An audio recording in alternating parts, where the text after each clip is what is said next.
welcome to LFpress.com. I'm Pat Maloney, and you all know my associate Chip Martin, with whom I cover City Hall, and this is indeed a historic day politically in London, Ontario, for all the wrong reasons. Chip, it's been a month since you broke the story that there were questions about Mayor Joe Fontana's son's wedding reception in 2005, when Fontana was a cabinet minister in the Liberal government, how that wedding reception was paid for.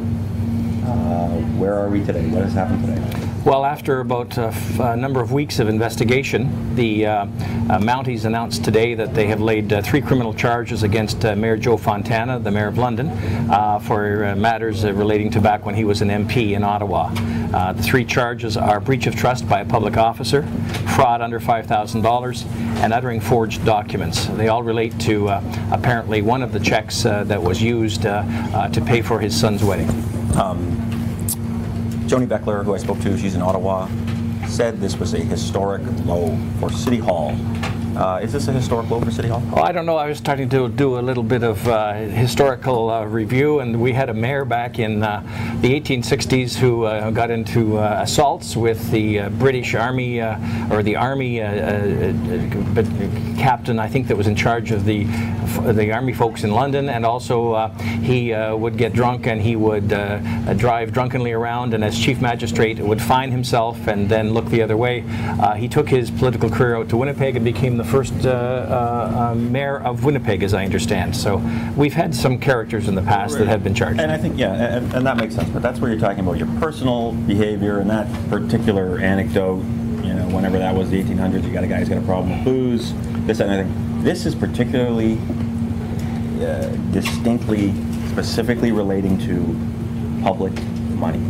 This is the person who is the mayor of the 10th biggest city in Canada now. He is at the helm of $1 billion budget, and that process is about to start. Would you agree that in that context, against that backdrop, this is, I guess I would use astounding. This is all the more astounding. Well, whenever there's a public official charged, especially a mayor, we've seen things recently in Montreal and Quebec whereby the mayors are face charges. It's always concerning, and if it's a matter relating to allegations of mishandling of funds as a public official, that's particularly concerning. Yeah, and I think that although usually accurate that a newsroom is indeed a gong show, there is a plan for our coverage tomorrow, and I wonder if people would be interested in that. You are writing, in effect, the criminal follow-up, the details of... Yeah, the nature of the charges and what the penalties are, and the court appearance, the fact that he's to appear in court January the 8th, and some of the background to how we got to where we are now, the investigation, how it progressed, how it began, and how it's now culminated in charges.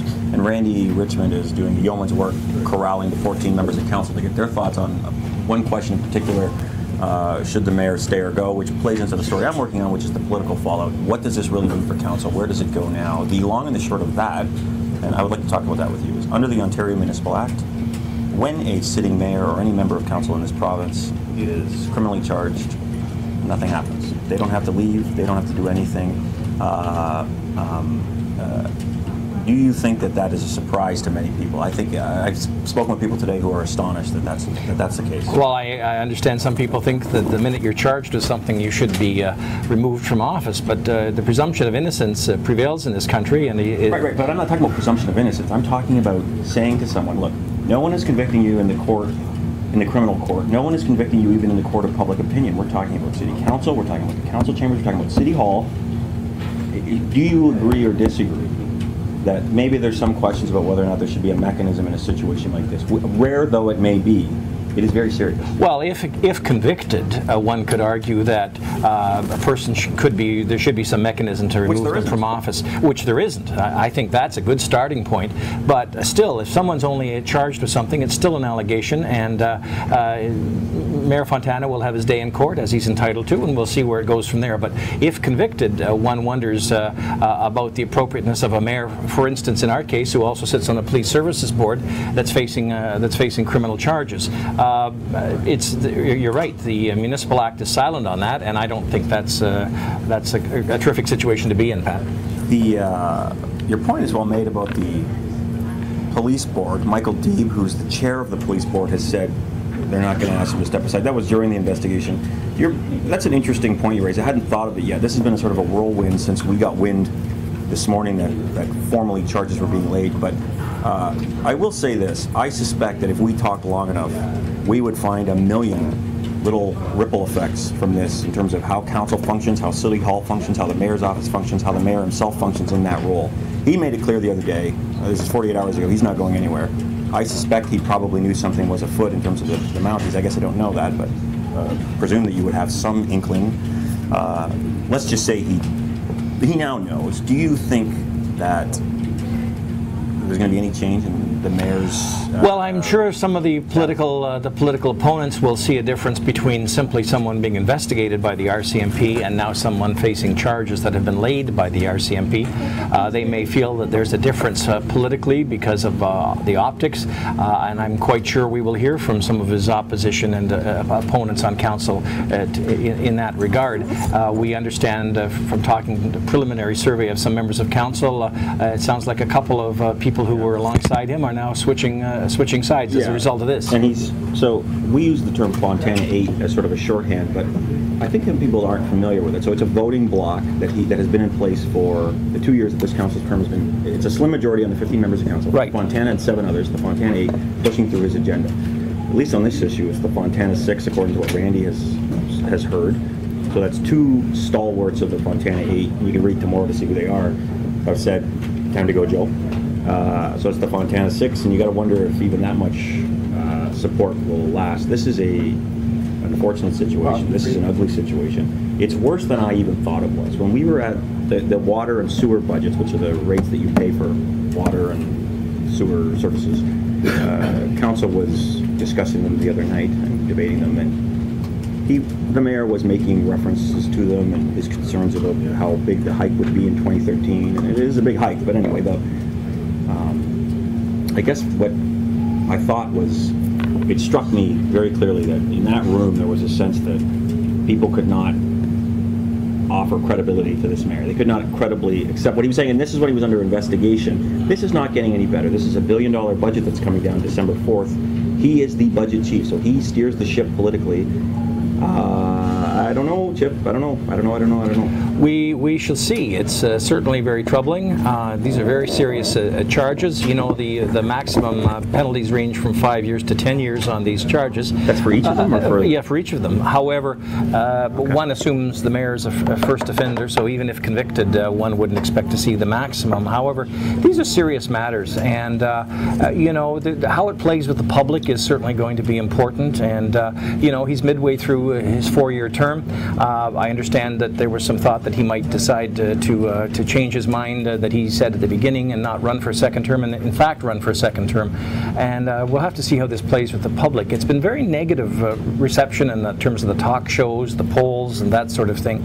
And things can only get worse now that the charges have actually been laid. People who were giving him the benefit of the doubt with respect to some of these matters, and of course blaming the media, are blaming the free press, not the media, or blaming the free press, blaming me, blaming you. There's plenty of blame to go around. You can have all of it, buddy. Thank you, Patrick. But we'll have to see how this plays. It's certainly a very important day. I don't know if it's the darkest day in our history, but it's certainly a dark day for London. Yeah, and I'll say this, that it has not been good. The free press, you in particular, have led the effort to document what's happened, uncover what we believe has happened, maintain a conversation in the community when the mayor wanted to not talk about it. We have other unanswered questions that remain unanswered that we'll be reporting in the next few days on unrelated matters. I just wonder how much longer the council in general, City Hall in general, the city can handle this sort of ongoing pressure, which is being applied in the form of media coverage, I guess specifically us, but Steve Garrison, Andy Udman, these guys are all over it too.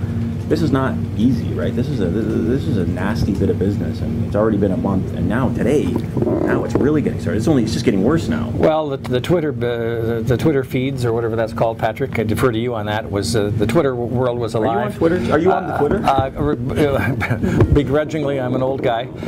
However, water cooler talk, I would think, would be ratcheted up several notches for us old people in light of recent developments as of today. You should write somebody a letter.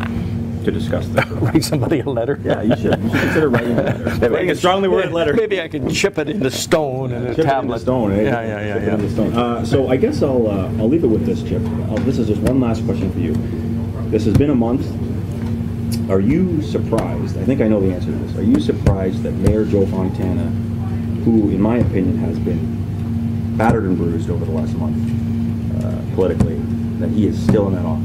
No, he's a fighter. He's a street fighter. He's a kid from Timmins. His favorite photograph, as we wrote about not so long ago, was of him wearing boxing gloves, standing on the Canadian National Railway tracks, fighting via for service. He's a fighter. He's a scrapper. He has said he's not going anywhere, and we will see. We're going to hear from him tomorrow at the press conference. Are we going to? He's going to be at the press conference at his lawyer's office tomorrow, and we're going to hear a brief statement from him, and that may address his future. We'll see what happens.